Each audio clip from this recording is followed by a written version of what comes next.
பையோட வேல்யூ என்ன? பையோட வேல்யூ அடச்சி சொல்லு. 5 தப்பு. 3 4 ஏதோ ஒரு முடிவுக்கு வா. 5 எத? இங்க பாரு, நீ சும்மா அம்மா பிஸியா இருக்காங்கன்னு ஒரே காரணத்துக்காக தான் உன்கிட்ட வந்து நான் வந்து நீ क्वेश्चंस கேளு, நான் வந்து சொல்றேன்னு என்னோட பெனிஃபிட்டுக்கு நான் வந்தேன். நீ அதுதான் சான்ஸ்னு சொல்லிட்டு நீ ரொம்ப என்ன வந்து கத்திட்டு இருக்க. இப்படியே பண்ண கூடாது. அம்மா கூட என்ன இப்படி எல்லாம் திட்டினது இல்ல. நீ என்ன ஓவரா பண்ணிக்கிட்டு இருக்க? அப்படிதான் பண்ணுவேன். அப்படிதான் பண்ணுவேன். என்ன? அப்படியே நீ பண்ண கூடாது. HCF க்கு LCM க்கு உனக்கு டிஃபரன்ஸ் தெரியாது. அது கூட தெரியாதா உனக்கு?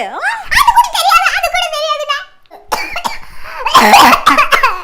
அம்மா நடி நடி நல்லா நடி. அப்பத்த பாத்தைய அப்பத்தி கே அப்பத்தியா அப்பத்தி கு அப்பத்தி ஏ இப்ப பையோட வேல்யூ சொல்லு.